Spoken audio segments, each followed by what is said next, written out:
നിങ്ങളുടെ favourite shows ഇനി ഒരിക്കലും മിസ്സാവില്ല. ഇപ്പോൾ C5 കാണും നിങ്ങളുടെ ഫേവറേറ്റ് ഷോ തികച്ചും സൗജന്യമായി. ഞാൻ തെറ്റ് ചെയ്തുവെന്നും അച്ഛന്റെ വിശ്വാസം തകർത്തുവെന്നും അച്ഛൻ ഇപ്പോഴും വിശ്വസിക്കുന്നുണ്ട്.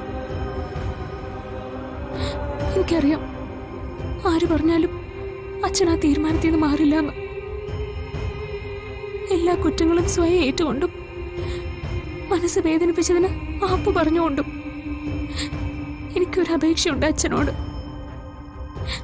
ഞാൻ ചെയ്ത തെറ്റിന് സന്ദീപിനെ ആതിരയും ഇനി അച്ഛൻ വിഷമിപ്പിക്കരുത്. അച്ഛൻ തരുന്ന ഏത് ശിക്ഷയും സ്വീകരിക്കാൻ ഞാൻ തയ്യാറാ. നേരത്തെ അച്ഛൻ പറഞ്ഞില്ലേ, മറ്റാരെങ്കിലും ആയിരുന്നെങ്കിൽ ഞാൻ ഈ വീട്ടിൽ കാണില്ലായിരുന്നു. എനിക്ക് അച്ഛൻ അങ്ങനെ ഒരു തീരുമാനം എടുക്കാം. ഒരു പരാതിയും പറയാതെ ഞാനിവിടെ നിന്ന് ഇറങ്ങാം.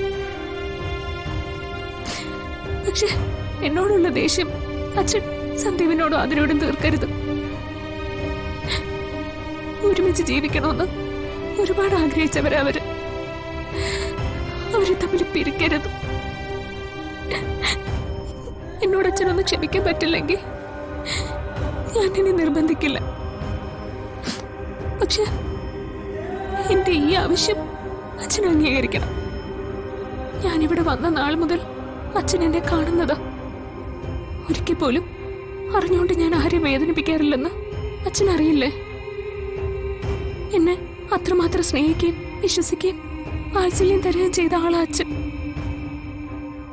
അതുകൊണ്ടാവും എന്നോടിപ്പോ ഇത്രയും ദേഷ്യവും. പ്ലീസ് അച്ഛാ, ഞാൻ പറയുന്ന ഒന്ന് മനസ്സിലാക്കണം. സന്ദീപിനെ തിരിച്ചു വിളിക്കണം. എന്നോടുള്ള ദേഷ്യം അതേപടി മനസ്സിൽ വെച്ചാലും സാരമില്ല. എല്ലാം മറന്ന് സന്ദീപിനെ ഒന്ന് തിരിച്ചു വിളിക്കണം. സച്ചി, എനിക്ക് ഗുളിക കഴിക്കാൻ സമയമായി. നീ ചെന്ന അവന്തികയോടോ അനക്കയോടോ ഇവിടെ വരെ ഒന്ന് വരാൻ പറയും. സച്ചിട്ടാ, വേണ്ട.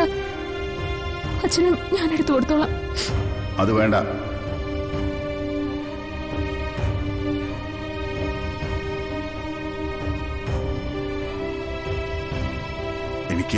എനിക്കിപ്പോ പഴയ പോലെ ആരെയും വിശ്വാസമില്ല.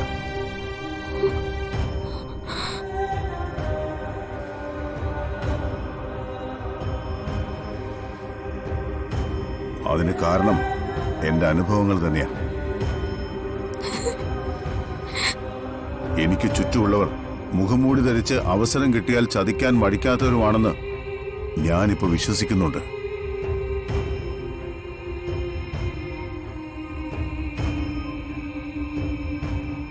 അതുകൊണ്ട് ഇനി മുതൽ എന്റെ കാര്യങ്ങളിൽ ആവശ്യമില്ലാതെ ആരും തലയിടണ്ട. എനിക്കത് ഇഷ്ടവുമല്ല.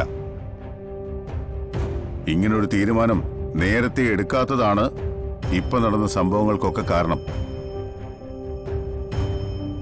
അതിനി ആവർത്തിക്കുന്നതിനോട് എനിക്ക് യോജിക്കാനാവില്ല.